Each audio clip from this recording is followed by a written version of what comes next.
ఎప్పుడు జరిగినంత ఓటింగ్ ఈసారి చాలా జరిగింది, అంత ఆషామాషిగా కాదు.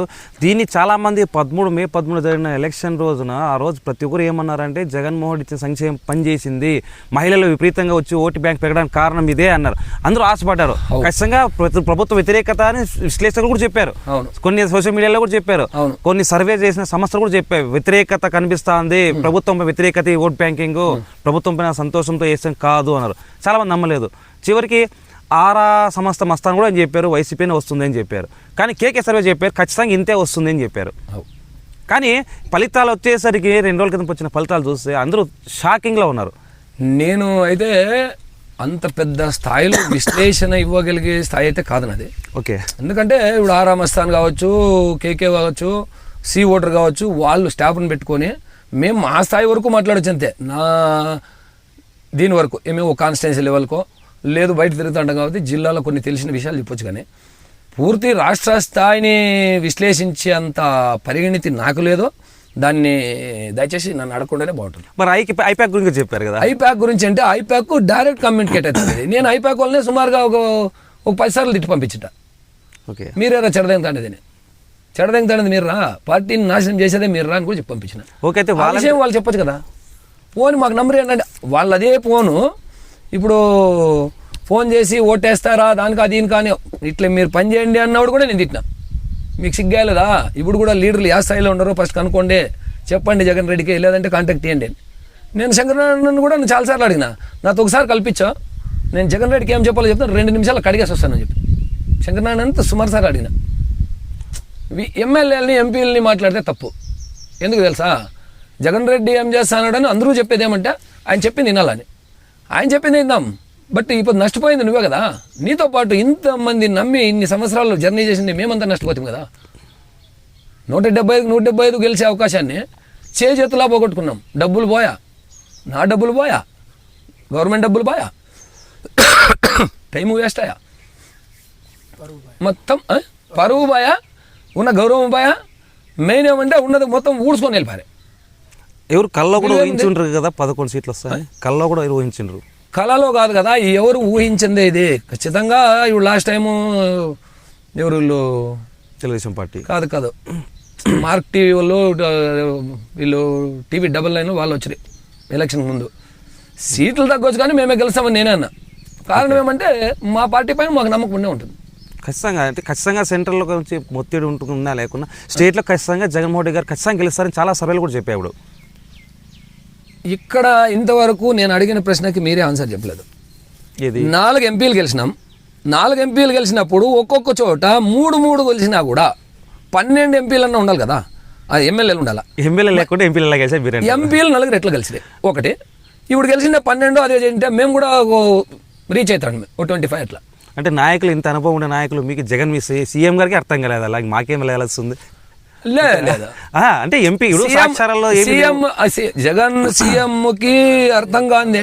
14 సలహాదారులు అందరూ ఉన్నారు సీఎం గారికి. లేదు దాంట్లో నాకు కూడా ఉన్న సమాచారం ఏమంటే ఆడ ముఖ్యంగా ఒక 4 వాళ్ళు చెప్పిందే జరగల, ఆయన దగ్గరికి చాలా మందిని రీచ్ కాకుండా చేసి దెబ్బ కొట్టినారు అనేది మాకున్న సమాచారం. ఇది చేయడం వల్ల వాళ్ళకి లాభం, పార్టీని దెబ్బతినేది. పార్టీ దెబ్బతింటుందో లేదంటే దీనిపైన ఏమన్నా వేరే ఉద్దేశాలు ఉన్నాయో.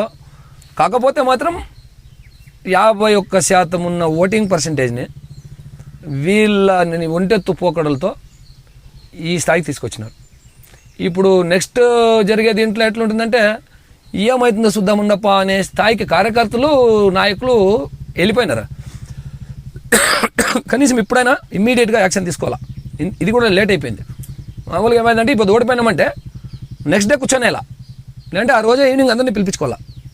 మేమైతే నాకు తెలిసి నాకు అందుబాటులో ఉండే వాళ్ళందరినీ పిలిపించి ఇట్లా చేయాలని చెప్పినాను. అందుబాటులో ఫోన్లో చెప్పినాను, చూద్దాం ఉండండి ఏమి ఎట్లా అండి ఎట్లా ముక్కొచ్చు ఏమి ఎక్కడ తప్పు జరిగిందో తెలుసుకోవాలి. మనము తెలుసుకోవాలన్నప్పుడు ఎక్కడ ఏమైనా ఇప్పుడు మా స్థాయిలో జరిగింటే ఖచ్చితంగా బాధ్యత. ఒక పంచాయతీ అనుకోండి, మా పంచాయతీలో ఏంటి నేను బాధ్యుడు. ఒక మండలం జరిగితే ఇప్పుడు నేను ప్రభు, జయరాము లేదా మూర్తి, 5 మంది మీరు కారణం అంట అంటారు.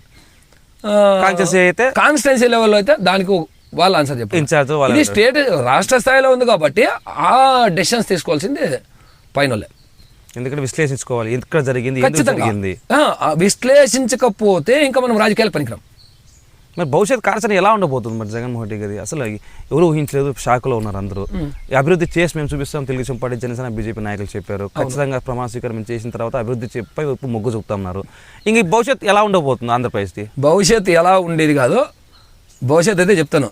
ఇప్పటికే ఈ స్కీములు ఇచ్చే స్టేట్ నష్టపోయింది. వాళ్ళు చెప్పిన సూపర్ 6 కానీ ఇచ్చారు అనుకోండి, నెక్స్ట్ బీహారే, మరో బీహారు. ముందు బీహార్లో ఎట్లుంటానో అట్లయితుంది. పని ఎలా మెయిన్ లేబర్కి ఎవరైనా నేను పనికి పోవాలంటే నాకు డబ్బులు ఇస్తే నువ్వు కొంచెం డబ్బులు ఇచ్చింటావు, అది అయిపోయింది, నువ్వు నెక్స్ట్ ఏం చేయాలో నాకు తెలియదు. పని ఇస్తాను అనుకోండి, వాని పని వాడు చేసుకొని వాని కుటుంబాన్ని వాడు పోషించుకుంటాడు. అంటే గతంలో చంద్రబాబు నాయుడు ఇచ్చిన పరిశ్రమలు రాష్ట్రంలో అభివృద్ధి జరిగింది, ప్రతి చోట జరిగింది. వైఎస్ఆర్ కాంగ్రెస్ పార్టీ పరిశ్రమలు రాలేదు కదా. అది కూడా రాంగ్. ఎవరు రాలేదనిందే చాలా బాగా పోర్టులు తెలుగుదేశం పార్టీలు నేను తెలుగుదేశం విమర్శించేది అదే, ప్రతి పార్టీ ప్రత్యక్ష పార్టీని విమర్శించేది కామన్. ఓకే మీరు చెప్పినట్లే తీసుకుందాం. ఒకవేళ డెవలప్మెంటే జరగలేదో అన్నప్పుడు ఆదాయం ఎట్లా పెరిగింది? ఆదాయం మంది దీంట్లో ఇప్పుడు మన ఏపీ వచ్చి ఎన్ని పాయింట్లు వచ్చింది, ఎన్ని పాయింట్లో ఉంది. పోనీ నేషనల్ వైడ్ తీసుకుంటే మన ఇండియా ఎన్ని ప్లేస్లో ఉంది, అది ఎట్లా వచ్చింది? ఇప్పుడు పక్క నుండి గుజరాత్కో దానికో దీనికో రావాలి కదా, తమిళనాడుకో దీనికో, తెలంగాణకు ఉండే. ఇప్పుడు మన ఆంధ్రాకి ఎట్లా వచ్చింది? దేనివల్ల కనిపించట్లేదే, అది పేపర్లో మాత్రం కనిపించట్లేదు కదా, కళ్ళకి ఏదైనా అనేది కదా. నేను అదే చెప్తాను. ఇప్పుడు పోర్ట్లో 4 కట్టినారు, పోర్ట్ కట్టేదిను ప్రొడక్షన్ స్టార్ట్ అయ్యలేదు, అవ్వదు. ఇప్పుడు పెళ్ళి అయ్యేదిను నాకు బిడ్డలు కావాలంటే అయ్యలే, అవ్వదు. సమస్య టైం పడుతుంది. పెళ్లి చేసుకోవడానికే నువ్వు అమ్మాయిని చూడాలి, దానికి సమ్ టైం. ఇది కూడా అంతే. ఈసారి కన్నా వచ్చి ఉండింటే, ఈసారి మేము గెలిచి ఉండింటే ఖచ్చితంగా ఈ 5 years లో పరిగెత్తిస్తాను. 2019లో గెలిచిన తర్వాత పోలవరం 2027 కంప్లీట్ చేస్తామన్నారు, మళ్ళీ 2022 కంప్లీట్ చేస్తాం. ఇంతకు పోలవరం కంప్లీట్ పోలవరం కంప్లీట్ కావాలన్నప్పుడు దీనికి పూర్తి బాధ్యత రాష్ట్రానికి ఎంతైతే ఉందో కేంద్రానికి కూడా అంతే ఉంది. వాళ్ళని కూడా ప్రెజర్ చేసినా కూడా తనివేలే కదా. అంటే మన రాష్ట్రంతో అవసరం లేదు కదా, ఎందుకంటే అప్పుడు ఎన్డీఏ కూటమి వాళ్ళకి సీట్లు ఎక్కువ ఉన్నాయి. అవును, మన ఎంపీలతో అవసరం లేదు కదా. అవును, మన స్టేట్ అవసరం లేదు కదా. అయినా కూడా మేము బయట నుండి వాళ్ళకి మద్దతు ఇచ్చారు. అయినా వాళ్ళకి అంత ప్రిఫరెన్స్ లేదు కదా. మీరు మద్దతు ఇచ్చినా కూడా మనకంత ప్రిఫరెన్స్ పూర్తి మెజారిటీ ఉంది, అవసరం లేదు అంతే. సో పోలవరం ఆగిపోయింది, పనులు అంత కొరగా జరిగాయి. 3 రాజధానులు అన్నారు. సో ఓవరాల్ గా ముఖ్యంగా చెప్పాలంటే ఆంధ్రప్రదేశ్ ఈ రోజు ఈ పరిస్థితి రావడానికి అంటే వైఎస్ఆర్ కాంగ్రెస్ పార్టీ ఇంత చాలా ఎక్కువ స్థాయి నుంచి ఓ స్థాయికి రావడం అంటే అంత ఆషామాషి అయితే కాదు. రాజశేఖర రెడ్డి గారి కుమారుడు ఆయన. రాజశేఖర్ మీరు చెప్పే బ్రాండ్ అని, రాజశేఖర రెడ్డి గారికి ఎంత బ్రాండ్ ఉందో జగన్మోహన్ రెడ్డి గారికి అంతే బ్రాండ్ ఉంది. వైఎస్ఆర్ కాంగ్రెస్ పార్టీ ఇంత ఘోర పరాభవానికి కారణం నాయకత్వం లోపం, అది ఇంకేం కారణం ఉండొచ్చు? ఖచ్చితంగా నాయకత్వం లోపమే. ఎందుకంటే జనరల్గా మన పెద్దలు చెప్తారు కదా, రాజ్యం బాగుండాలంటే రాజు బాగుండాలా, రాజు బాగుండాలంటే మంత్రి బాగుండాలా, మంత్రి బాగుండాలంటే సైన్యాధ్యక్షుడు బాగుండాలా, సైన్యాధ్యక్షుడు బాగుండాలంటే సైనికులు బాగుండాలి. ఇక్కడ జరిగిన లోటు ఏమంటే జగన్మోహన్ రెడ్డి చేసిన పెద్ద తప్పేమి మంత్రిత్వ లోపమా అంటే మంత్రి సరిగా లేదా, రాజు సరిగా లేదా, దాంతోపాటు సైన్యాధ్యక్షులు సరిలేదా. సైనికులు అయితే బలంగా ఉండడానికే మీకు రాజ్య అభిషేకం జరిగింది. ఆ సైనికుల్ని ఈరోజు పండబెట్టేసినారు. సైనికుడు అనేవాడు లేకుండా చేసి ఏ ఒక్క కార్యక్రమం అయినా కూడా ఇప్పుడు రోడ్డు ఎండిపోతా అంటే నువ్వు ఎవరో తెలీదు అనే పరిస్థితికి వచ్చింది. రీజన్ ఏమంటే ఒక్క వాలంటీర్. ఇప్పుడు ముందు ఇన్ని గవర్నమెంట్లు వచ్చినాయి, ఏదైనా ఒక స్కీమ్ జరగాలంటే ఆ నాయకుని ఇంటి దగ్గర పొద్దున్న వెయిట్ చేస్తా ఉంటుంది. అలా కానీ పోయి ఉండింటే ఈరోజు అంతమంది ఓటర్స్ కూడాను ఖచ్చితంగా ఇప్పుడు నేను ఒక 10 మందికి హెల్ప్ చేసినాను అనుకోండి, మనం ఇచ్చేది గవర్నమెంట్ డబ్బులే. గవర్నమెంట్ వచ్చినా కూడా మన డబ్బు మనకే ఇస్తారు, వాళ్ళ సొంత డబ్బులు ఎవరు తయారు అయినా కూడా ఇచ్చే విధానంలో తేడా ఉండాలి. ఇప్పుడు ఏంపా అనేది అనొచ్చు, ఏరా అనొచ్చు, ఏరా నా కొడుకు అని ఏదైనా ఏం పిలిచే మాట మనం పలికే విధానంలో ఎట్లా ఎక్స్ప్రెషన్ వస్తుందో ఇది కూడా అంతే. ఇచ్చే పద్ధతిలో తేడా రావడం వల్ల ఇంత పూర్తిగా వినాశనానికి కారణమని నేను అనుకుంటాను. ఓకే, అయితే జగన్మోహన్ రెడ్డి గారు ఎలక్షన్ జరగబోయే ముందు జరిగిన తర్వాత కూడా మనం భారీగా గెలవబోతున్నామని ఐపాక్ టీంతో చెప్పారు. ఐపాక్లో సెల్ఫీలు కూడా దిగారు, మనం గెలిపోతున్నామని. అదే జగన్మోహన్ రెడ్డి గారు ఏమనుకున్నారంటే నేను ఎవరు ఇవ్వకున్న సంక్షేమ పథకాలు నేను ప్రవేశపెట్టినాను, నవరత్నాలని కాకుండా 140 చిల్లర స్కీములు పెట్టినాను, ఖచ్చితంగా డబ్బు తీసుకొని నాకే ఓటేసిన అనుకున్నాడు. కానీ ఇంతకు ముందు ప్రభుత్వాలు ఏం చేస్తుంటే, ఇప్పుడు ఎగ్జాంపుల్ వైఎస్ రాజశేఖర రెడ్డి వచ్చా, ఆరోగ్యశ్రీ అంటే కొయ్ కొయ్ కొయ్ కుయ్ అనే కుయ్ అనేది ఆ ఇచ్చింది కూడాను బొమ్మేసి దీంట్లోనూ ఆరోగ్యశ్రీ ఉంది. బట్ దాన్ని ఎక్స్ప్లెయిన్ చేసింది రాజశేఖర్ రెడ్డి ప్రతి సభలో కూడాను ఒక్క పాయింట్ని. కేవలం ఉన్నట్టు అక్కలో చెల్లెల్లో కుయ్ కుయ్ కుయ్ వచ్చిందా అంటే ఆ దానికే ఎంతో మంది అట్రాక్ట్ అయినారు. ఒకటి అదే రేషన్ ఏమి మనకి స్టోర్ బియ్యం ఇస్తారు, ఆ బియ్యం ఇచ్చేదాన్ని కూడాను నేను ఇట్లా ఇస్తాను ఆడు కూడాను. ఇప్పుడు ఒక స్కీమ్ రావాలా నాకే, నేను ఒక మామూలు చిన్న ఊళ్ళో ఒక సాధారణ వ్యక్తి అనుకోండి, మీరే ఒక నాయకుడు అనుకోండి. నేను మీ దగ్గరకు వస్తే రేపు నేను ఊర్లోనే ఉంటాను. మీ దగ్గరకు వచ్చి నేను కానీ ఆ లబ్ధి పొంది ఉంటే రేపు మీరు వచ్చి నన్ను ఆ రోజు పని చేసిన పదా అంటే నేను ఖచ్చితంగా రావాల్సి వస్తుంది. అలా కాకుండా ఎప్పుడైతే వాలంటీర్లు వెళ్ళిపోయారో లీడర్లకు అనేది పూర్తిగా విలువ లేకుండా అయిపోయి, దాంతోపాటు లీడర్లు ఇన్ని సంవత్సరాలు కష్టపడి వాళ్ళ డబ్బులు పెట్టుకున్నారు కానీ పార్టీ డబ్బు ఎవరికైనా ఇచ్చినారేమో కానీ నా వరకు అయితే ₹1 రాలే. నేను ఆస్తులు అమ్మినాను కానీ ఆస్తులు అమ్మినాను కావాలంటే ప్రూఫ్లు ఇస్తాను, లేదా నేను చేసిన కార్యక్రమాలకి ప్రూఫ్లు ఉన్నాయి. నువ్వు స్కూల్కి పోండి, కాలేజీకి పోండి. ఇప్పుడు అస్లం భాష వచ్చా మొన్న వైనీడ్ ఏపీ జగన్ ప్రోగ్రామ్కి ఎవరు కాలేజీ ఇవ్వలేదు. ఎన్లైట్ కాలేజ్ నేను పోయి రిక్వెస్ట్ చేసి దాంట్లో వైనీడ్ ఏపీ జగన్ కాకుండా వైనీడ్ మ్యూజియం ఏదో కాన్సెప్ట్ పెట్టి ఆడ నేనే మాట్లాడి వాళ్ళతో మాట్లాడించి కన్విన్స్ చేయాల్సి వచ్చింది. ఎందుకు చేసినామంటే అప్పుడు ఆ పార్టీ అనేది అంత దీనిగా ఉందన్నమాట. ఇప్పుడు ఎందుకు అంత యాక్టివ్గా కాలేదంటే మళ్ళీ డబ్బులు పెట్టుకొని మా దగ్గర డబ్బులు లేవు. అంటే నేనని అంత ఇప్పుడు అంత సంపాదిస్తాను, ఇంకా పూర్తిగా నేలమట్టం అయిపోయిండే వాళ్ళు ఎందుకు బూతుల వరకు జనాలు తీసుకెళ్తారు చెప్పండి? సాధ్యమే కాదు. ఒకవేళ తీసుకెళ్లాలన్నా కూడా తన ఓటు తనేసి వచ్చినాడు, అభిమానంతో వేసిన ఓట్లు వచ్చినాయి. మనం గుర్రాన్ని చెర్ల వరకు తీసుకోగలం కానీ నీళ్ళు తాపలేము. కానీ తీసుకొని వస్తే తాగుతుందో లేదో తెలుస్తుంది కదా. అక్కడ కూడా ఇప్పుడు పోయినసారి ముందు ఎలక్షన్లో సాయంత్రం 5:30 అయినా కూడా ప్రతి ఊరికి పోయి జనాలు తీసుకొచ్చినాం మేము. ఈసారి ఎవరు బయటకే పోలేదా? ఎందుకంటే ఏమో పోతే మనకో సాయంకాలం పిల్లలు ప్రతి ఒక్క మనిషి ఒక నాయకుడు పోవాలంటే ఒక 10 మంది ఉండాలా. 10 మంది ఉండాలంటే వాడు సాయంత్రము ఎక్స్పెక్ట్ చేస్తాడు, ఖచ్చితంగా ఎక్స్పెక్ట్ చేస్తాడు. భోజనం అంటాడు, ఇంకోటి అంటాడు, రోజు బాగలేదు అంటాడు. ఇంకా అది గ్రామ స్థాయిలో ఉండే నాయకులు ప్రతి ఊరికి తెలుస్తుంది, ప్రపంచం తెలుసు. పెద్ద నాయకులకి ఇలాంటి కష్టాలు ఉండలే. నేనైతే ఖచ్చితంగా ఒక రాష్ట్ర స్థాయిలో ఉండే ప్రతి నాయకునికి చెప్పగలుగుతాను, ప్రతి ఎమ్మెల్యేకి కావచ్చు, ఎంపీకి కావచ్చు, జగన్మోహన్ రెడ్డికి కావచ్చు, ఏ పార్టీ వాళ్ళకన్నా కానీ గ్రామ స్థాయిలో ఉండే నాయకుల్ని కాపాడుకున్న పార్టీ మనుగడ సాగిస్తుంది. అది కాపాడుకోలేని క్యాడర్ లేకున్న పార్టీ ఏది కూడాను మనుగడ సాగించదు. ఇది మాత్రం ఖచ్చితంగా. ఓకే, అయితే వైఎస్ జగన్మోహన్ రెడ్డిలో గతంలో కలిసినప్పుడు 2019 కలిసినప్పుడు క్యాబినెట్లో ఉండే మంత్రులు వాళ్ళ పనితీరు ఎలా ఉంది, అందరూ బాగా చేశారు పనులను, మరి ఒక్క మంత్రి కూడా గెలకపోవడానికి కారణం ఏంటి? మంచి క్వశ్చన్ అడిగినారు. ఈ విధానం ఎట్లయిందంటే ముఖ్యంగా ఈ మన అంటే నేను కొంతమందితో కూర్చొని మాట్లాడినప్పుడు చదువుకుంటారు కదా, ఎడ్యుకేటెడ్ పర్సన్స్, అంత మంచి అసెంబ్లీలో ఏందప్ప అంత వల్గర్గా మాట్లాడతారు, ఎట్లప్ప ఇట్లయితే రేపు మనకి ఓటేస్తారా అంటే వాళ్ళు మా పార్టీ అభిమానులే, ఫాలోయర్సే. బట్ కాకపోతే వాళ్ళు చదువుకుంటారు, అంత విఘ్నత కలిగింటుంది. వీళ్ళు అది కూడా ఇడిచిపెట్టేసి ఇప్పుడు ఎగ్జాంపుల్ నా పైన కామెంట్ వచ్చింది, దానికి ఎక్స్ప్లెయిన్ చేసే విధానం ఇంతకు ముందే చెప్పినాను. మనం చెప్పే విధానం ఉంటుంది. మరి ఇది ఎట్లయిందంటే లాస్ట్కి ఇంకా వల్గర్ లాంగ్వేజ్కి వాళ్ళు రావడము, వీళ్ళు పోవడము. ఒక రకంగా చెప్పాలంటే ఆ హుందాతనాన్ని, ముందు మర్యాదపూర్వకంగా మాట్లాడే విధానాన్ని చాలా బాగుట్టుకున్నారు. నాకు మంచిది ఒక గుర్తొచ్చింది ఇప్పుడు మీరు అనిన దానికి. ఇదే వైఎస్ రాజశేఖర రెడ్డి గారు అసెంబ్లీలో చంద్రబాబు గారిని ఒక మాట అడుగుతారు, ఎట్లయా మీ అమ్మ కనింది ఇట్లా ఓన్ని అన్నప్పుడు దానికి కాంట్రవర్సీ అయితే ఆయనే సొంతంగా ఇట్లా మాట్లాడకూడదని చెప్పిన సందర్భం కూడా ఉంది. తప్పు రాజశేఖర రెడ్డి గారే చెప్పిన సందర్భం ఉంది, ఎక్స్ప్లెనేషన్ ఇచ్చారు. అది హుందాతనం. నేను మాట్లాడకూడదు ఆ మాట, కానీ ఇక్కడ మా నాయకులు అలా చేయలేదు. అదే చెప్తే కదా, మనం రాష్ట్ర స్థాయిలో మాట్లాడే స్థాయి కాదు కాబట్టి నేను తక్కువే మాట్లాడాలి.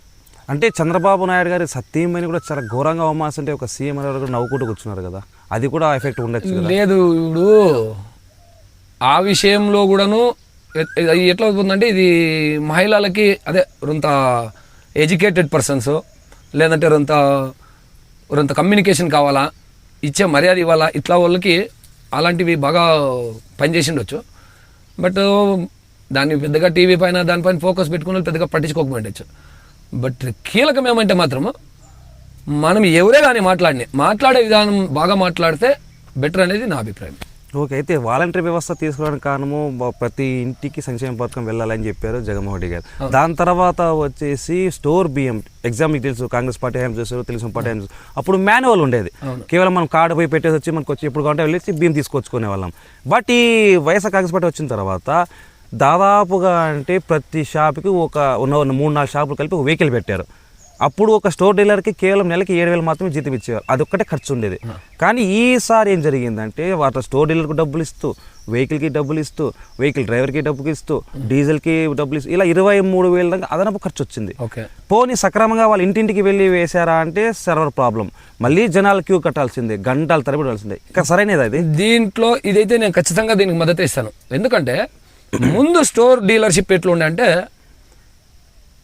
నాకి బాగుందా మూటెత్తుకోబో.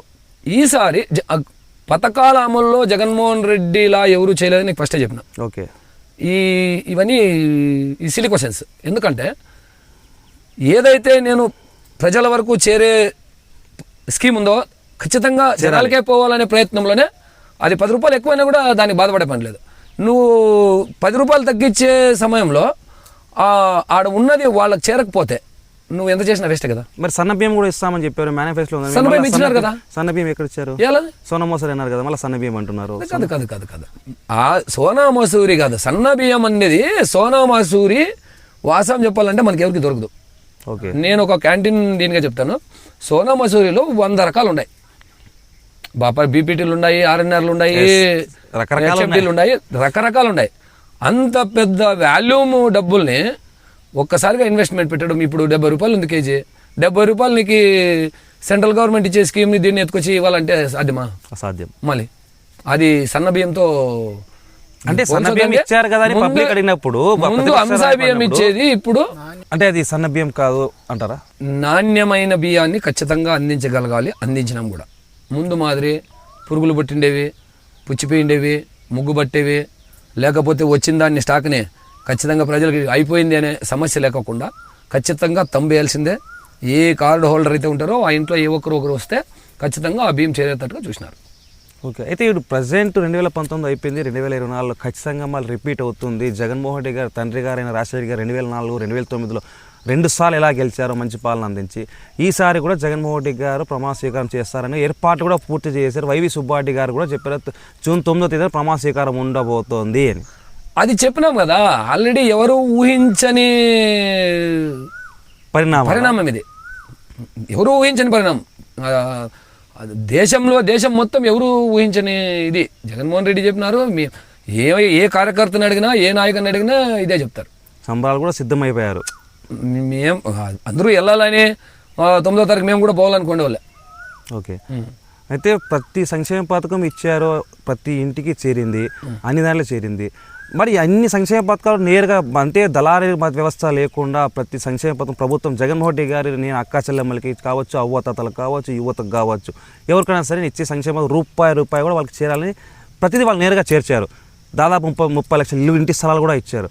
మరి ఇవన్నీ ఏమైనట్టు? చెప్పినాను కదా, ఏదైతే ఇచ్చినామో దాన్ని సక్రమమైన పద్ధతిలో ఆ జనాలకి రీచ్ కాలేదు. డబ్బులు అయితే పోయినాయి. ఎవరు వచ్చింది? గవర్నమెంట్ ఇచ్చింది. ఆ గవర్నమెంట్ ఎవరు అనే దాన్ని ఎక్స్ప్లెయిన్ చేసే దాంట్లో మేము ఫెయిల్ అయినాం. ఓకే, ఇప్పుడు ఆ గ్రామంలో ఇప్పుడు ఒక ఎగ్జాంపుల్ ఒక సర్పంచ్, ఒక ఎంపీటీసీను, వాళ్ళు ఒక లీడర్, వార్డు మెంబర్ ఎవరో ఏ ఒక్కరైనా గ్రామ స్థాయిలో లీడర్ ఉంటాడు. గ్రామీణ అంటే సందులో కూడా ఆ ఊరు పెద్ద ఊరు అనుకోండి 5-6 మంది ఉంటారు. వాళ్ళకి కావాల్సిన వాళ్ళు వాళ్ళ దగ్గర పోయి ఉండి వాళ్ళ దగ్గర కానీ ఆ సహాయాన్ని పొంది ఉండింటే ఈరోజు ఈ ఓటమికి అవకాశం ఉండేది కాదు. ఓకే, అయితే ఇక రాజకీయాల గురించి మాట్లాడుకుంటే మేము చేసిన విశ్లేషణ, మాకు వచ్చిన సమాచారం ఉంటే వైఎస్ఆర్ కాంగ్రెస్ పార్టీ కోసం మీరు పరిగి మండలంలో కాకుండా నియోజకవర్గ వ్యాప్తంగా పార్టీ కాపాడుకోవడానికి కోసం పార్టీ పైన ఏదో చేయాలనే ఉద్దేశంతో మీ ఆస్తి పాస్తులు చాలా అమ్ముకున్నారంట, నిజమేనా? అది ఖచ్చితంగా ఎవరినైనా చెప్తారు. ఇంతకు ముందు కూడా నేను ఎందుకన్నానంటే ఒకవేళ నేనైనా ఇప్పుడు ఇంత సర్వైవ్ కాగలిగినాను, నాతో పాటు వచ్చిన వాళ్ళు చాలామంది ఉన్నారు. అంటే అంత ఆస్తి పాస్తు కూడా ఎవరైనా సంపాదించే చూస్తారు కానీ మరి భార్య పిల్లలకి ఇవ్వాలి తరాలకి ఇవ్వాలని చూస్తారు కానీ అంటే ఆ సొంత ఆస్తిని తలకా పెట్టడానికి రాజశేఖర్ రెడ్డి అభిమానంతో చేసిండే పని తప్పితే ఓకే లేదంటే నేను కావాలని వైసీపీకి వచ్చినవని కాదు. ఆయన చేసిండే అభివృద్ధి పనులు అభివృద్ధి కాదు, ఏదో ఆరోగ్యశ్రీ కానీ అంటే ఇంప్లిమెంట్ మకుటం లేని మహారాజు. ఇంకా మొత్తం భారతదేశమే ఆయన చూసుకుంటా అంటే ఆవిడ కూడా ఇంకొక నిజం కూడా చెప్పాలంటే మా రెడ్డేనప్ప చాలా బాగా చేసినాడు, నేను కూడా నా చేత ఏంది ఇట్లా ఆయన చనిపోయినాడు కదా కొడుకు వస్తాడు నా చేత నేను చేయాలని ఖచ్చితంగా వచ్చింది వాస్తవమే. నేను అమ్మిండ దానికి ఎవిడెన్స్ కూడా ఇస్తాను. దానికి ఆ ప్రోగ్రామ్కి మీరు మండలంలో కాదు కాన్స్టిట్యున్సీలో ఎవరిని అడిగినా కూడా ఖచ్చితంగా చెప్తారు. నేను క్రికెట్ ఆడించిన, హాస్పిటల్ చూపించిన. అంతెందుకు మా ఊర్లో ఒక అమ్మాయి 9 months ఆ టైంలో అమ్మాయికి హార్ట్ ప్రాబ్లం ఉంది, సేమ్ టైం బీపీ ఉంది. జయదేవ్ హాస్పిటల్ తీసుకెళ్తాం బెంగళూరు. అప్పుడు కూడా ఒక నాయకుడు నాకు హెల్ప్ చేసినాడు, ఎవరు కాదు మన స్వామి ఓకే శర్మ, సుదర్శన్ శర్మ అంటారు. నేను పెట్టుకున్నాను కానీ ఆ రోజు మాత్రము ఏం సమయం ఇట్లుంది అంటే వాళ్ళ బావమరిది ఆడు ఉన్నాడని తెలిస్తే అట్లుంటే నేను చెప్తాను పోమారిది అని. ఈ రోజు కూడా మేము ఆయన్ని ఇప్పుడు అదే చెప్పింది నేను, ఎవరైతే సాయాన్ని పొందుతారో అది డిస్ప్లే ఖచ్చితంగా చూపించగలిగి ఉంటే ఈ పరిస్థితి రాదండి. ఈ రోజు కూడా వాళ్ళు ఏమంటారంటే ఎవరికి సాయం బాగున్నాడప్ప, బిడ్డ పెద్దగా అయిపోయింది అయినా కూడా మర్చిపోరు. అంటే మనం ఇచ్చేది సహాయం చేశారు కాబట్టి ఇప్పుడు పెన్షన్ నువ్వు ఇప్పించింటావు మనకి, నువ్వు కనపడినాడంతా గొప్ప ఆయపై పెన్షన్ ఇప్పించింది గవర్నమెంటే ఇస్తుందే కానీ ఆయపై ఇప్పించిందప్ప, ఆయన లేకుండా నాకు పెన్షన్ లేదంటాడు. ఈ ground level expression main flop అయింది ఎక్కడ ప్రజెంటేషన్ ఎక్స్ప్రెషన్ కాదు ఎక్స్ప్రెషన్ ఉండాలి. ఎక్స్ప్రెషన్ అంటే మనం చూపించాలి కదా, అంటే ఆ వ్యక్తి మనం చూపించాలి, ఎవరి ద్వారా వచ్చిందో చూపించాలి, దానికి కారణం ఏంటంటే చూపించాలి, ఎక్స్ప్లెనేషన్ ఇవ్వాలి. దీంట్లో ఫెయిల్ అయినాం. ఇన్ఫర్మేషన్ కాదు సమయం. ఇది ఎట్లా జరుగుతుందంటే ఇప్పుడు నువ్వు పోతా అంటే నీతో పాటు ఎదురొచ్చినప్పుడు అన్న నమస్తే అనాలా, ఆ నమస్తే ఎప్పుడు కొడతాడంటే మా దగ్గర లబ్ధి పొందినప్పుడు, లేదంటే వాడు అవసరానికి ఏదన్నా పోయి నువ్వు డబ్బులు ఎక్కువ పర్వాలే నేను పదా అని చెప్పి ఎంబడిపోయినా ఒక పోలీస్ స్టేషన్ నేను వస్తాను పదా, నేను ఉన్నాను పదా, నేను ఫోన్ చేస్తాను పదా, చిన్నవి ఎంత మాట పడతా సార్ మరసాయం. ఈ పెన్షన్ ప్రతి నెల వచ్చేది పెన్షన్, ఏ గవర్నమెంట్ వచ్చినా వస్తుంది.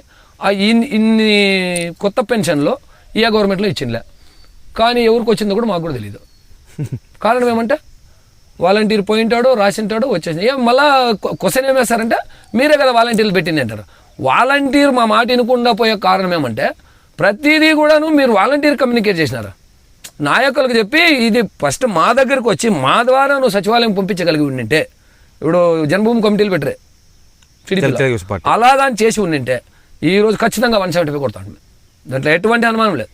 చంద్రబాబు కాదు, మోదీ కాదు, పవన్ కాదు, బ్రహ్మదేవుడి దిగి వచ్చినా కూడా మేమే కొడతాడు. 175 పక్కా కొడతాడు.